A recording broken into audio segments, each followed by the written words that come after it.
Hello, ladies and gentlemen. Welcome back to SuperCoach Edge and another edition of Damo's Team Talk. This time coming out of round 5. And interesting week. Interesting week for myself. We'll get into it in a moment. But just to sort of summarize, I think, you were kind of in the camp of having either fielded, one or both of Trainer and Reed, which would kind of dictate whether or not you had an above par week. And that on top of, a captaincy choice that I think was kind of narrowed down in terms of the options that we had that actually scored quite well as it turned out. And one of which was Andy Brayshaw. So I was in the camp of an owner of Sarong. Against Richmond, I was expecting a similar, performance by Sarong, much like Brayshaw, but wasn't to be. So I think there are a couple of at least maybe 3 factors there that I've just outlined that if you perhaps had a week like myself, which I will just jump across to now, it was probably off the back of those factors there. And as we know, in the early rounds of the season, all it takes is for a couple of moves to go against you, and you may find yourself falling up a bit short. And I mean, as long as it's not a trend from week to week, there's no real need to worry here. So getting to my score, ended up scoring a 2,106, obviously below par. Season rank ended up sliding for the first time this season. Took 5 rounds in, but is what it is. And as I said, it's one of 5 rounds that I've actually slid in rank. So it was not the norm, you could say. So at least I can hang my hat on that. So season rank, I slid 5,673 spots to now sit ranked 15,943.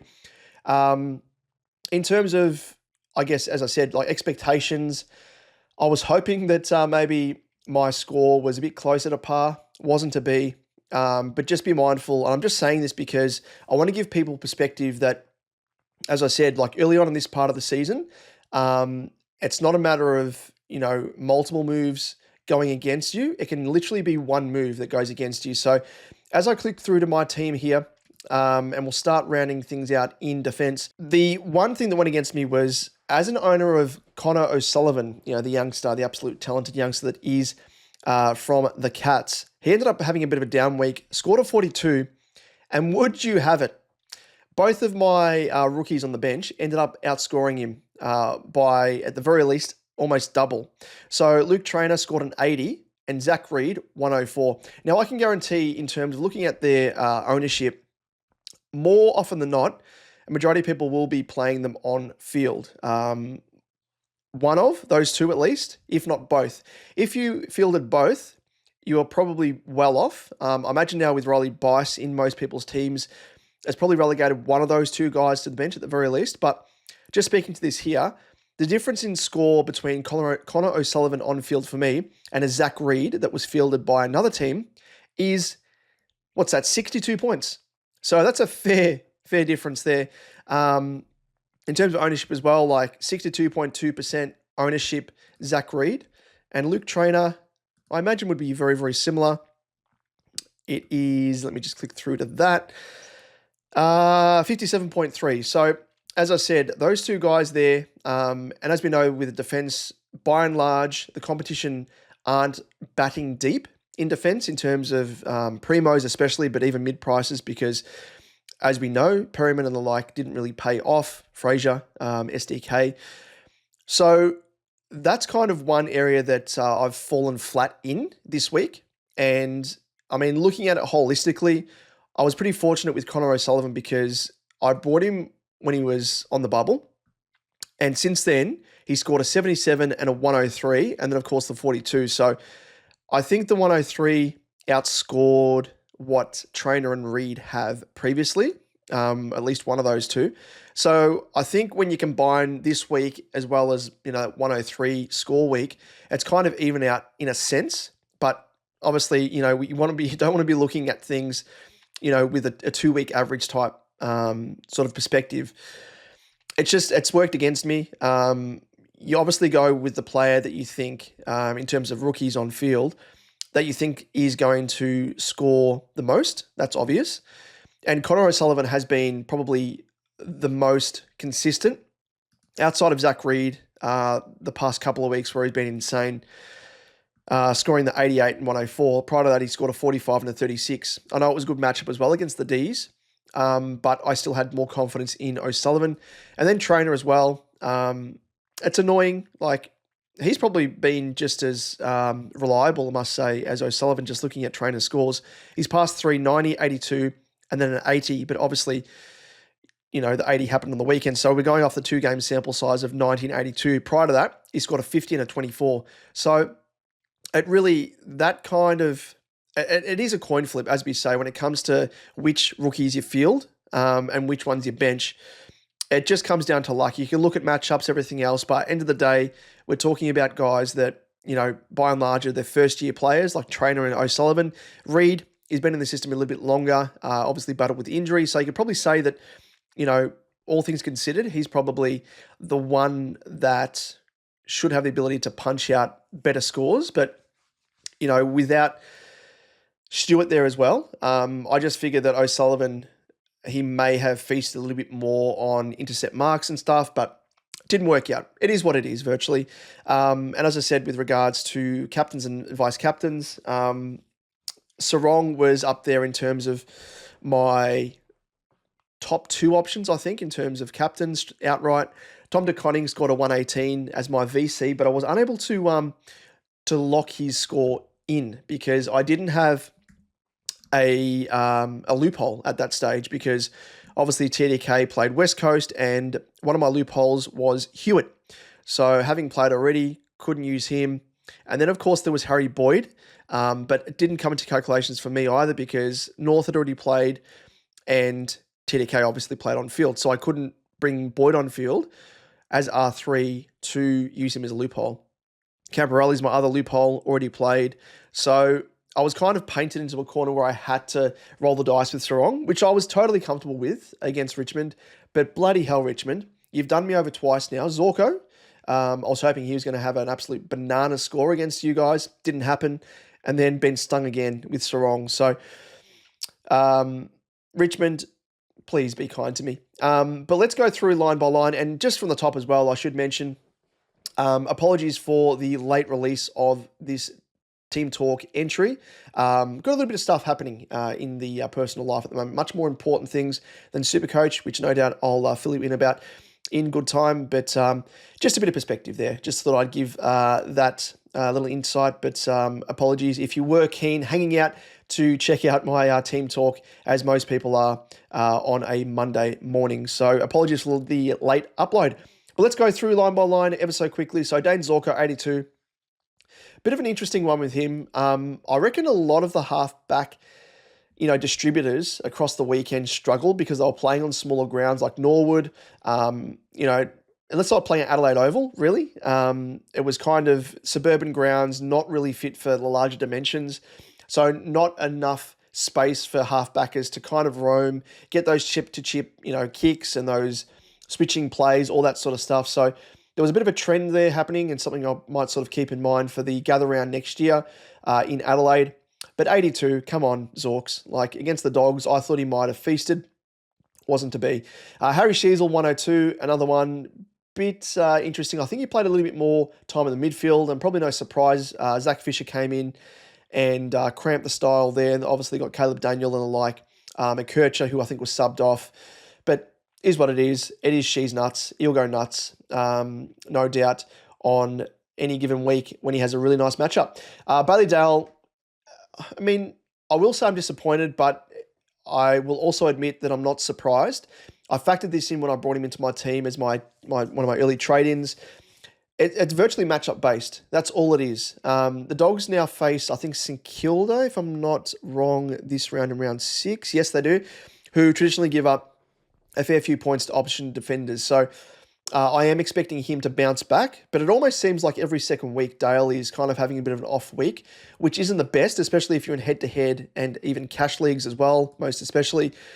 But yeah, I mean, on the whole, actually, he's actually been okay. Like 127, 141, 81, 110, 68. I've spoken about him in the past that the issue with Dale is he doesn't really have a consistent floor and he doesn't have a consistent ceiling. So those ceiling scores that he's been having thus far have been a little bit of a surprise, but he seems like he still has that issue of not having that high enough floor. Perhaps doesn't drift off the ground enough. Doesn't do really what, I guess the mulleted one, Sinclair, does at the Saints, where he kind of pushes up and kicks goals, which I think he kicked a couple on the weekend, Sinclair, but, doesn't really have that string to his bow. He does, but he doesn't do it often enough, I think, Ballydale. So, bit of a disappointment there, but I'm kind of half expecting it until I can upgrade him to a definitive primo. Let's move on to Matt Roberts, 79. Now, it's too small of a sample size to really definitively know if the inclusion of Riley Bice is cramping the style of Matt Roberts. Bice has played, 2 full games now? In these 2 full games, Matt Roberts has scored 77 and 79. Prior to that, 124, 95 and 115. So, again, it's only really a 2-game V3 sample size to really get, as I said, a definitive answer.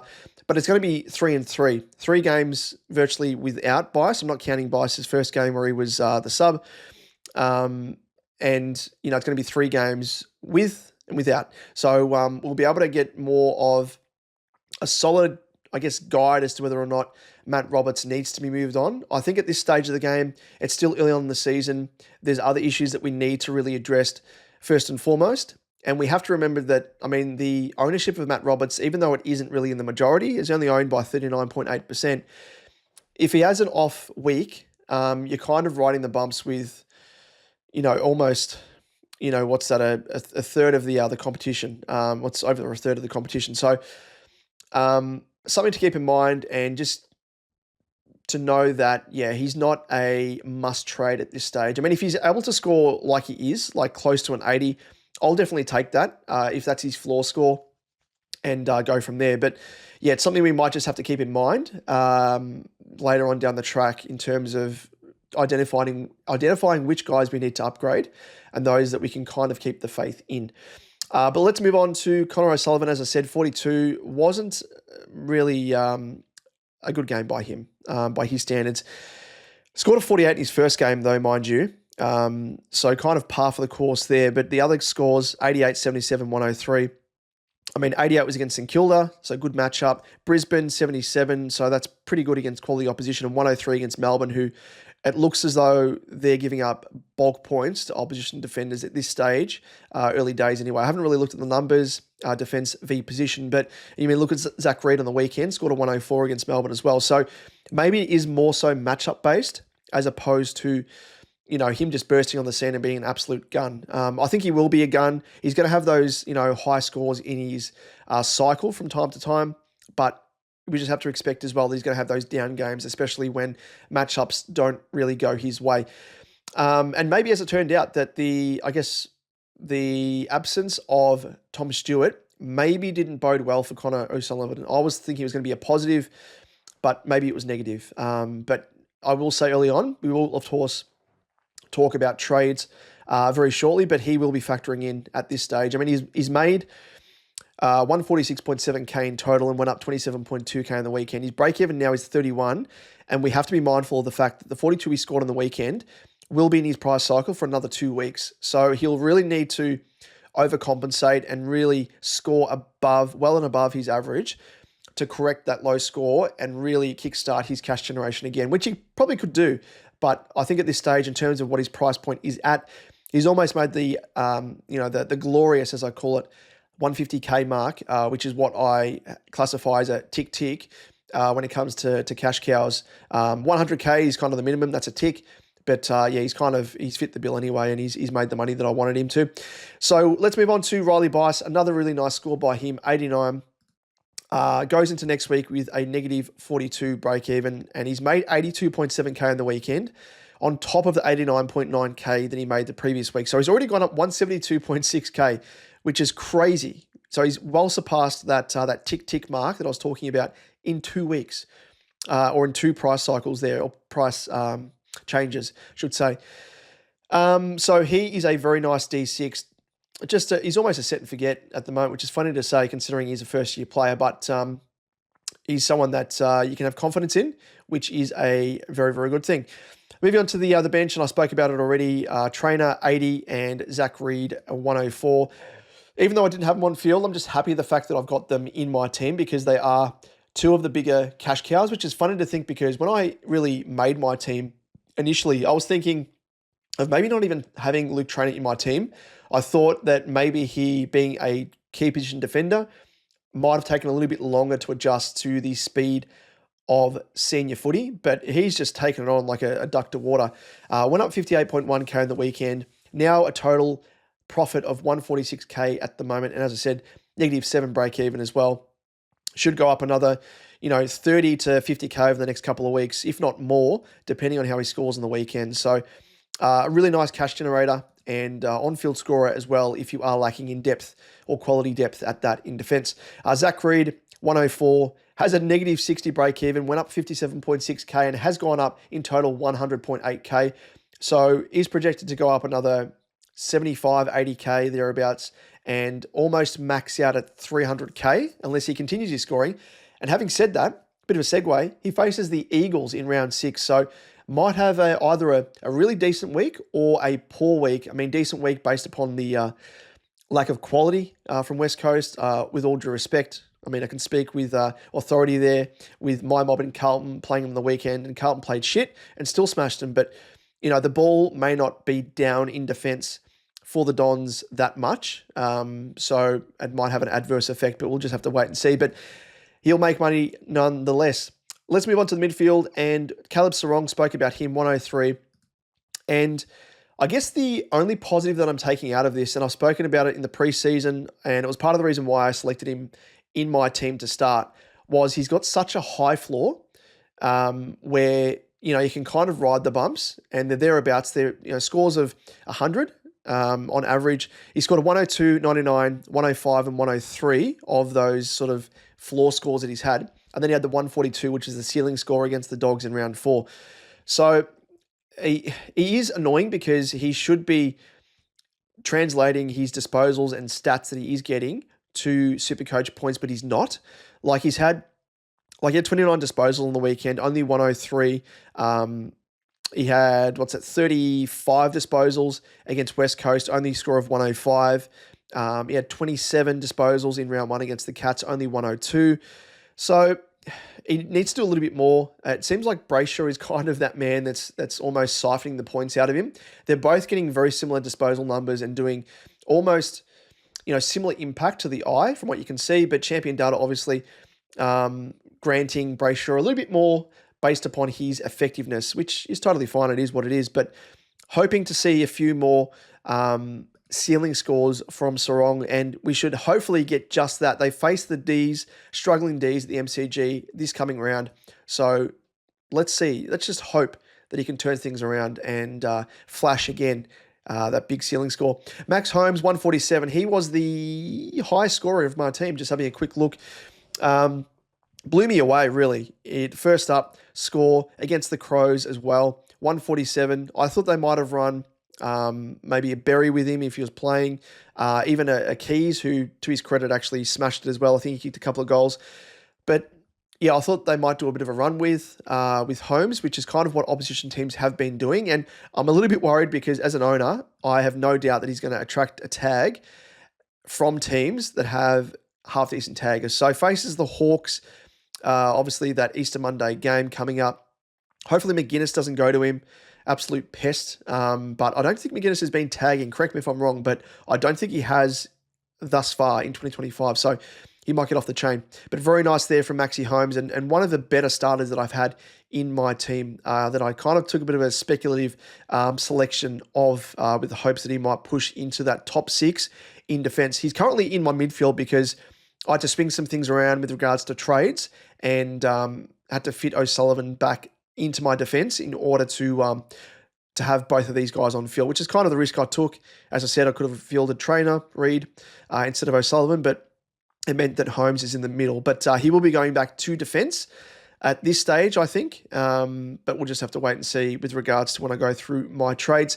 Let's move on to Adam Chera, 117. This guy has been ultra consistent and really has been one of the selections of the season to start with. 106, 113, 98, 99, 117. You may look at it in terms of he's only made 46.4k profit, but it's not about that. It's about the scoring that he's able to provide and, security in that sense from week to week, because it means that we're not having to rely on, another rookie on field. So He's still at 494.1k. He's probably still in the bracket of being a mid-pricer. He's not going to be a primo, I don't think, but he may actually turn it on. He might actually elevate his ceiling and become a bit of a keeper. But at this stage, looks like he, knock on wood, might become one of the last, I guess, upgrade options. He's going that well. So tip of the cap to you, Ches. Clary Oliver, 86. Again, I spoke about it last week. He's so highly owned. Who cares? The way that he's going at the moment, 60.9. He's only scored 93, 130, 80, 98, and 86. So definitely nowhere near what he's been able to provide and produce as that pink sweaty pig at the top of his game. So, 60.9 is what it is. You just move on. Again, he's kind of like a late season upgrade if things don't improve. But, we've got other issues to talk about.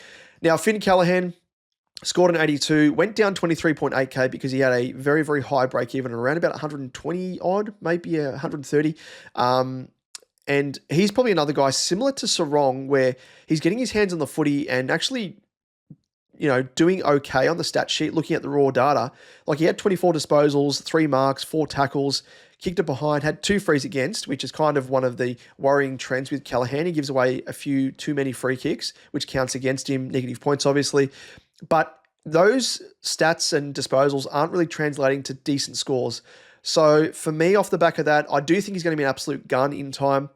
But maybe the big score that he had in round 0 against the Pies was kind of an anomaly, 144, because since then, again, he scored 104 against the Ds. But again, they look like they're one of the whipping boys of the competition thus far anyway, and look like an easy kind of matchup.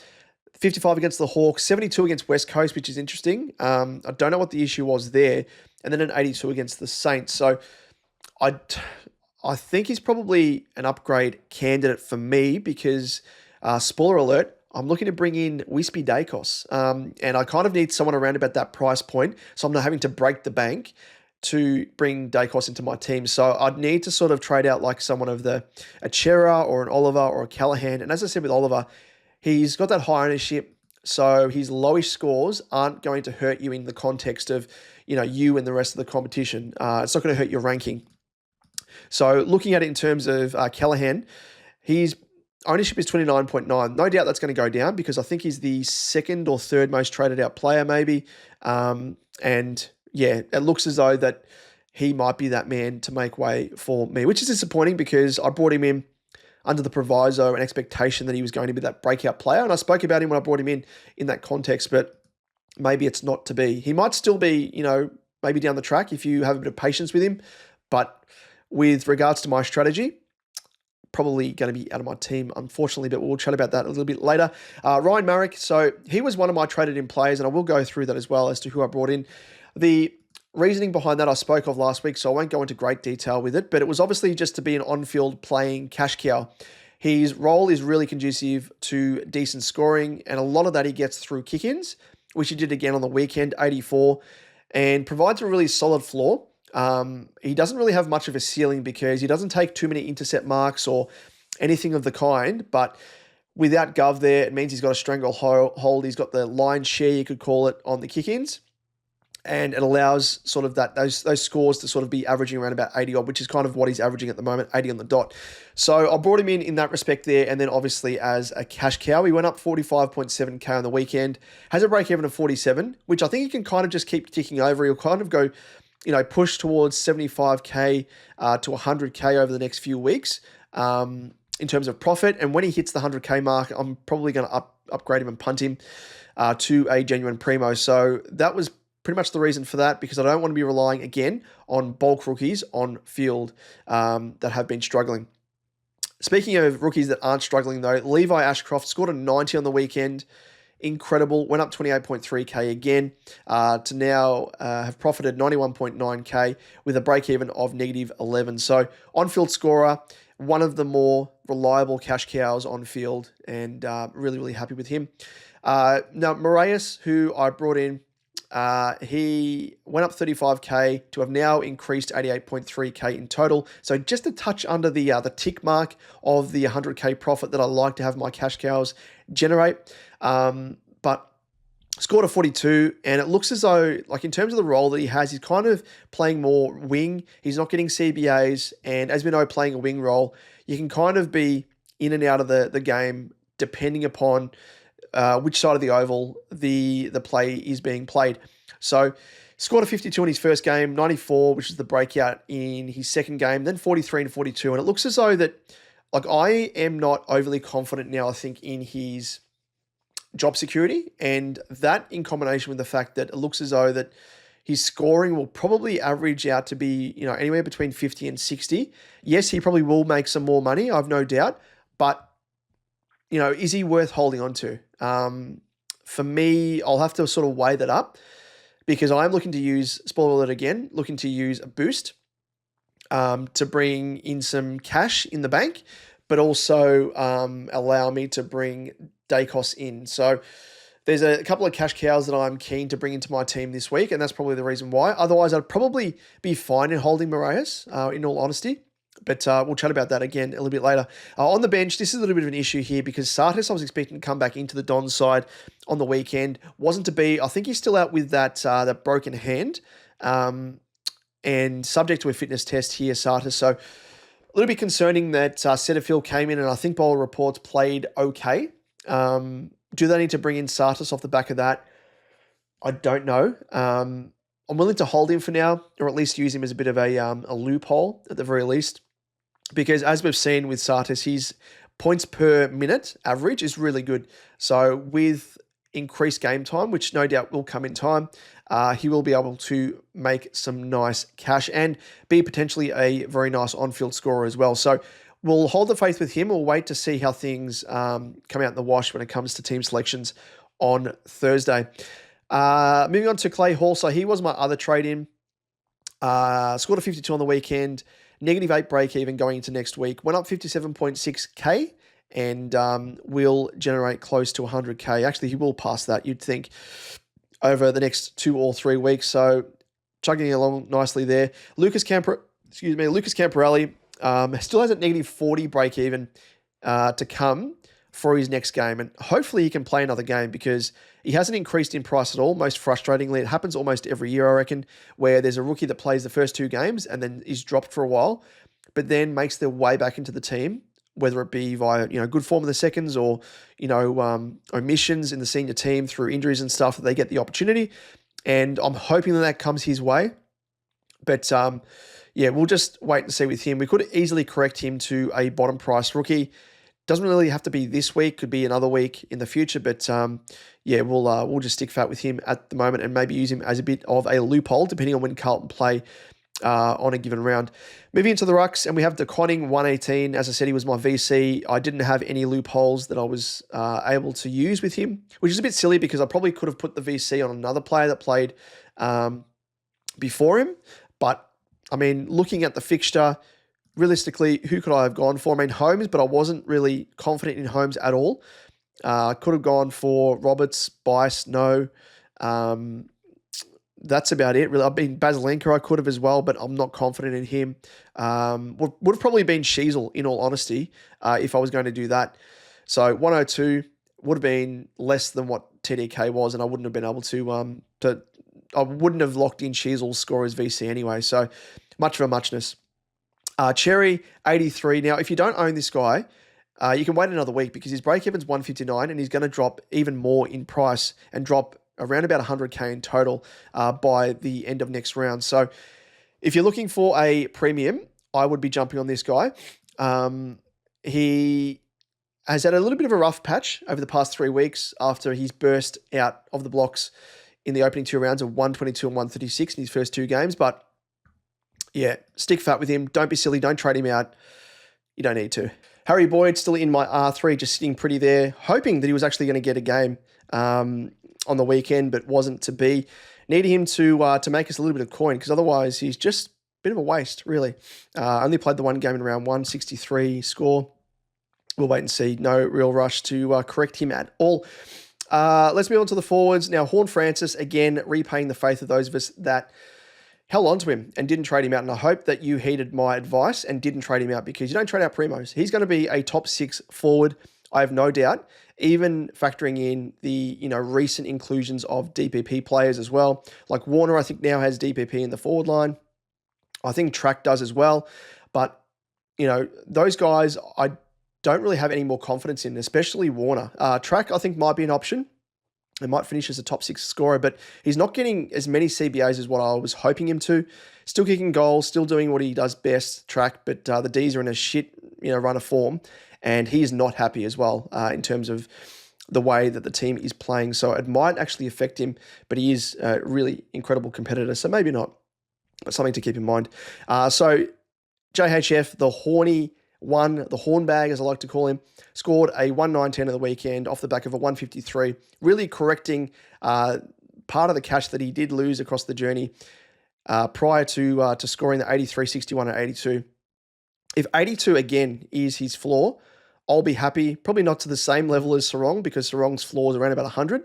But I think the hornbag is an incredible player and doesn't really have to have bulk possessions either to score well. So really can kick bags, drift forward, all that sort of stuff. So really, really good to see. And you can see there, it's funny that his ownership dropped from 54.8 to 44.8, where he then scored the 153.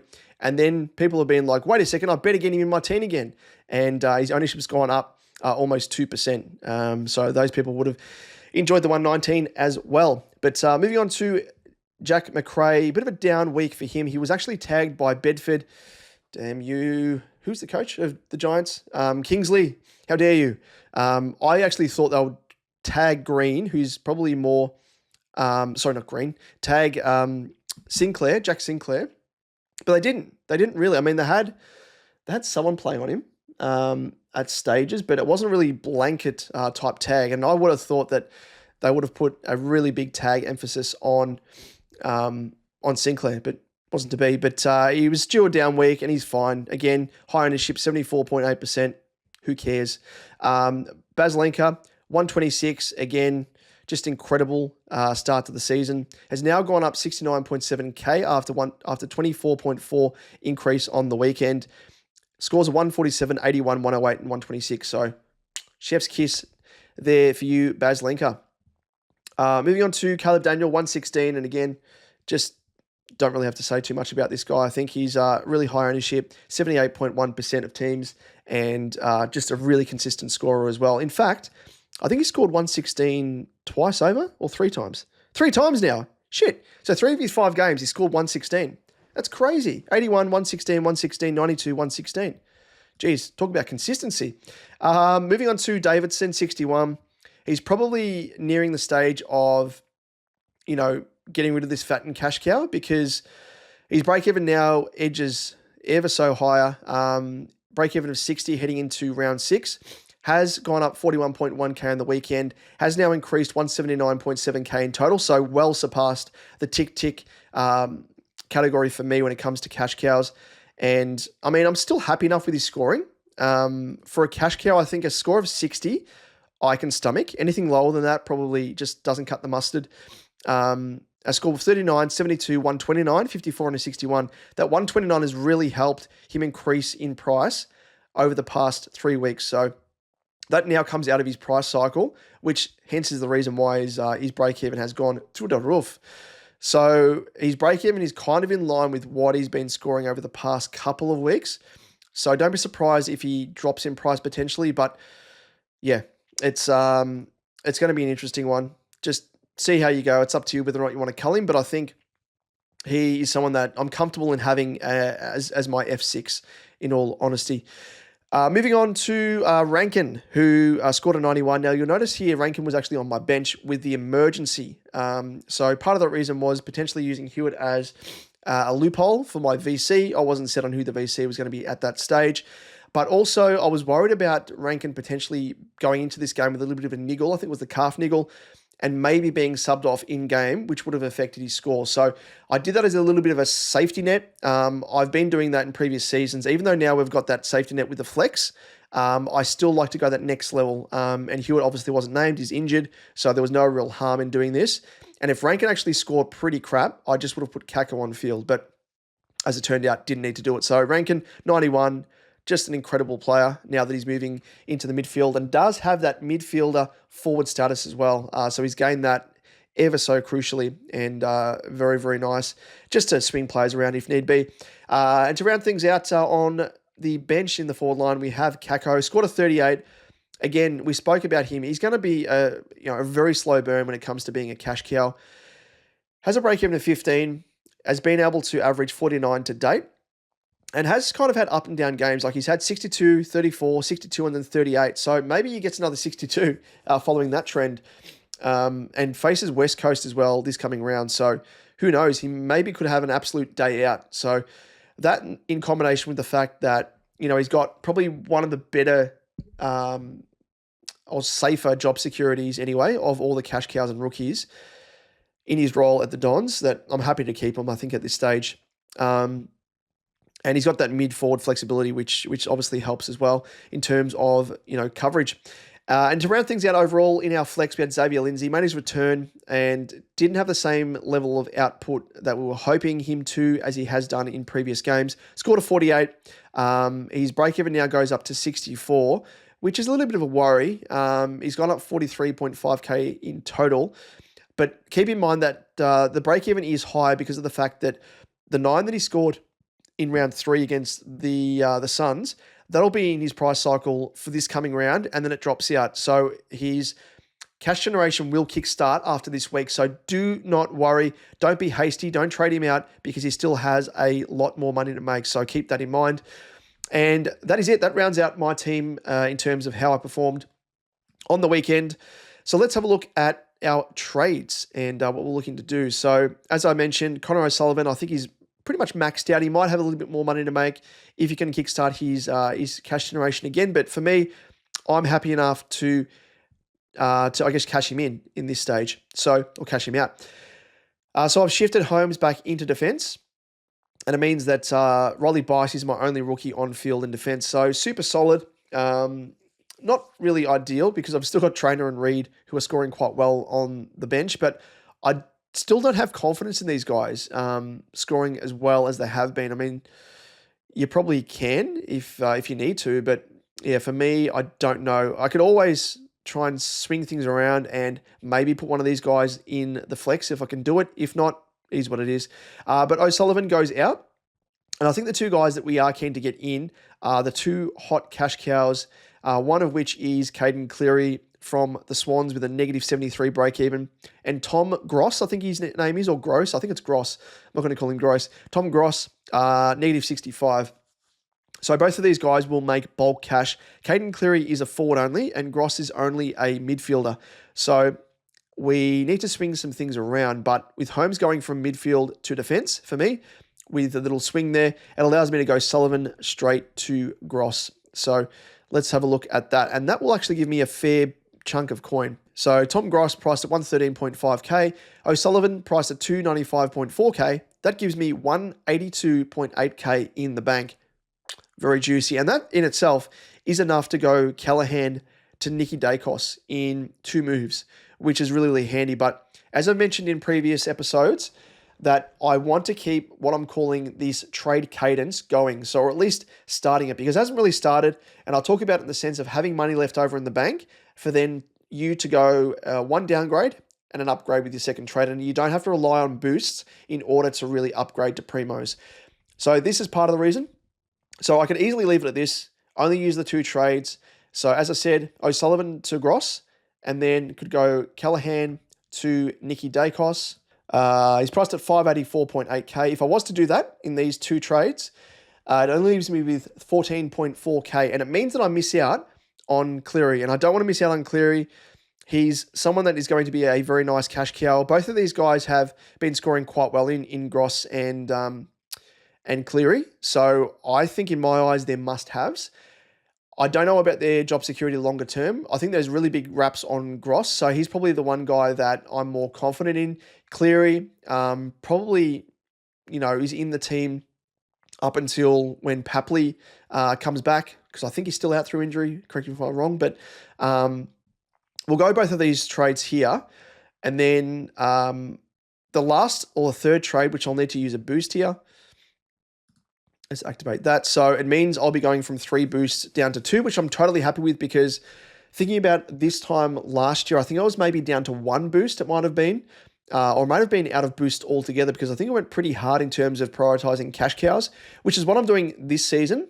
But the cash cows are kind of been a little bit more spread out. And I was lucky enough to start with, a couple of the more crucial ones in my starting lineup, so I didn't have to trade them in as such. So yeah, I'm kind of torn now. I'm like, well, do I trade out a Moraes? As I mentioned earlier, don't know about his job security. His scoring hasn't been the best. His scoring's kind of been on par with Kako. Kako has a lower break even and has that DPP flexibility. And Moraes is priced, 10.1k more than Kako. So it's a little bit more extra money that he gives me by that straight trade out. Don't want to get rid of Sartis. Camporelli, I think, is a bit of a waste at this stage. I still think he can come back into the team at some stage, and I think he will be an okay, I guess, loophole at various stages as well. So I'm kind of torn. There's those two, and then there's Elijah Hewitt as well, who's out injured. 149k on the dot. He has that really flexible and convenient DPP as well as a forward mid. Much like Kako, I do think he is a best 23 player. So whether or not he comes back into the team when he's injured, I think he will. I think he's lost his injury designation now. Let me have a quick look to see in terms of the timeline of his injury, because it comes down to, so it was a low-grade calf strain. Elijah Hewitt, it still says 1 week. Okay, so I think that was from last week. So, yeah, from last round. So I think Elijah will come back in, if he is declared fit.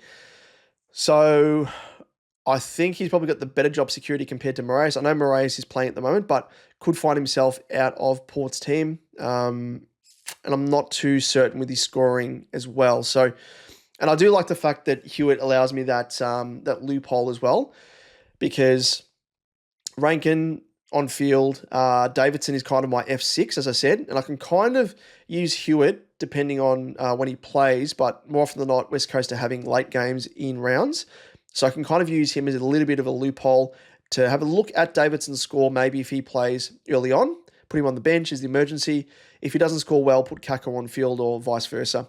Then there's other guys as well, like I can easily swing Hewitt into the midfield via flex or whatever, and go about things that way, and maybe have a little bit of a look at, Sartis' score if he plays this week, so on and so forth. So we might, in this case, go for Moraes. And again, Moraes is, 52k more expensive as well compared to Hewitt. So that'll be 52k in my Skyrocket pocket.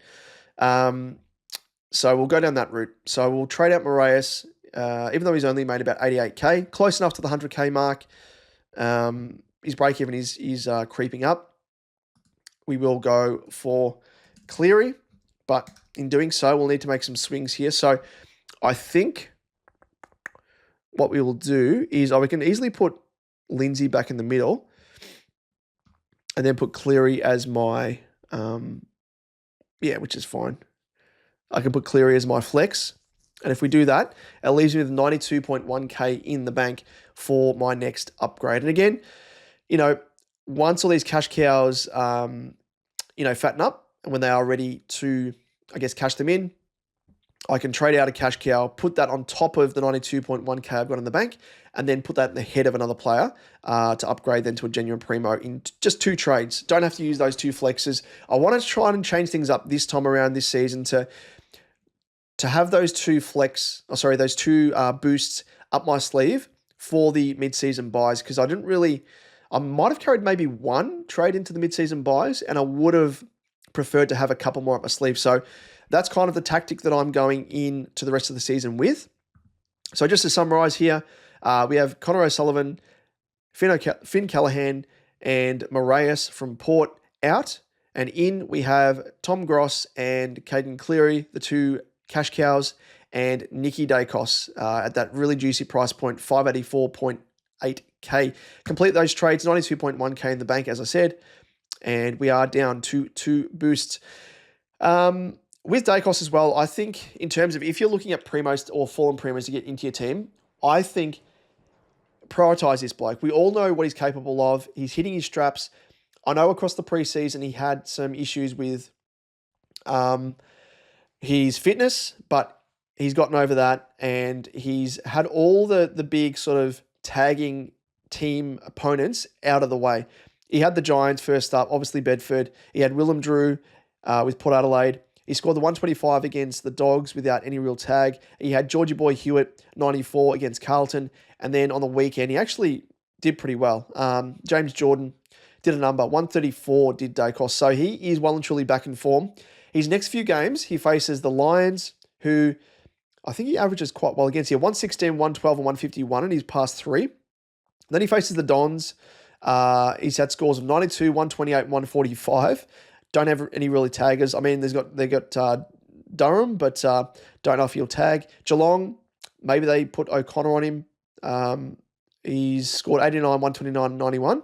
And then after that, it's smooth sailing virtually with games against North, Melbourne, West Coast.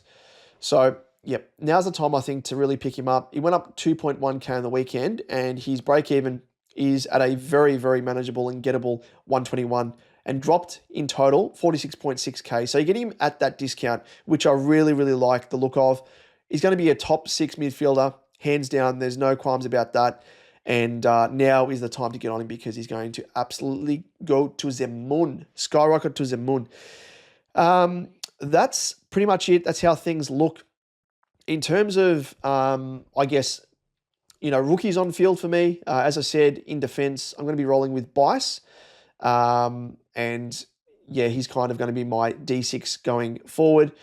In the midfield, we're rolling with Ashcroft, which we're totally fine with, Levi Ashcroft, Xavier Lindsay, and Tom Gross. We have also as well Sartist, Hall, and Campo, but we could easily switch things around as well because we could go,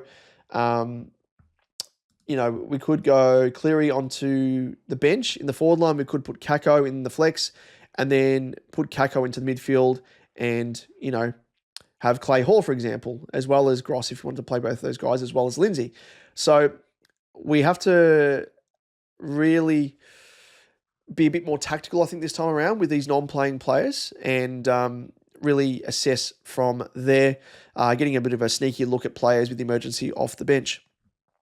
In terms of just speaking to that, guys that we might try and get a little bit of a quick look-see at, Davidson actually plays the second last game, so he will probably be on field at this stage. Kako plays against the Eagles in the third game, so the way things might look, actually that won't work. That will not work. We'll need to switch Kako, I think, into the midfield. And yeah, because the other players that are loophole players, they're midfielders only. So we need to swing some things around if you wanted to do that. But because I obviously mentioned that I've got Hewitt, he would be traditionally my loophole option, but they're playing the Dons themselves. So I can't obviously use Hewitt as a loop for Kako. Yeah, I'd need to swing things around and potentially put Kako into the midfield with the emergency on him. But yeah, we'll work that out anyway as we go. Outside of that, the midfield looks, we could potentially have a look at Clay Hall, maybe. Yeah, Cleary plays the Swans the third last game, so interesting. That's right. We'll have to work things out, look at things a little bit closer in detail and assess from there. But in terms of captains, vice captains, I haven't really had a look at it at all. So as I always say, tune in to our weekly episode of SuperCoach Edge, where Liam and I will go through our best captains in I'm the Captain Now segment. So check that out, and we will give out at least our best 5 options from week to week. So hopefully you can nail a nice captain off the back of that. But I think, yes, if you had Merritt 100% against West Coast, towels them up week after week. Oh, sorry, I should say year after year because, geez, it'd be a luxury playing them week after week. Let me tell you, but can't be premiers off the back of that. Zorko plays the Pies. Now, he's got a projected score of 132. Does he score quite well against the Pies? I think he does, doesn't he? 108, 127, and an 81. So, yeah, don't know. Who else do we have? DeConning plays Cherry. McRae plays his old team. He might be coming out. It'd be quite hilarious, though, if Bevo allocates to put a run with role. Not that I think they would. McRae. That would be hilarious. But he could do a number in his old team, McRae. Horton Francis against the Swans. No. Who else is there? Gold Coast players against Richmond. Raul, maybe, if you got him. But the Cats against the Hawks, maybe Holmes is the captain option, but last game of the round. Sarong, I think he's probably one of those against Melbourne. Should be a relative pod as well because he hasn't been in the best form, at least on the weekend. But yeah, as I said, we'll go through that in a bit greater detail in our Supercoach Edge episode, Liam and I. With that, that is it, ladies and gents. Thanks as always for tuning in. Really do appreciate your company. And as always, if you aren't following us on our socials, feel free to do so. Supercoach Edge, Supercoach_Edge is on Twitter, Supercoach Edge on Facebook. And I will say as well, if you are keen to reach out and message me, feel free to do so. But I do recommend people doing it via X or Twitter because we've had a few people message on Facebook Messenger. And because it's considered a page or a group, the notifications don't get sent through to us unless we manually look. So there have been messages there that have been unread from like a week.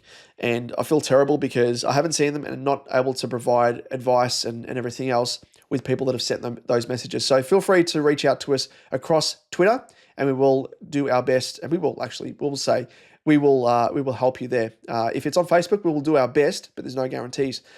That's it, ladies and gents. Thank you for tuning in. If you haven't subscribed as well, feel free to do so because that is the best way to let us know that you are enjoying our content from week to week. And we had someone in the comments asking about our round remix segment, where of course we do parody songs wrapping up the week or the round that was. We are uploading those separately as YouTube shorts and TikTok videos as well. So if you want to just, I guess, treat your ears to it a little bit more in isolation, you can check out those avenues and you'll be able to catch it.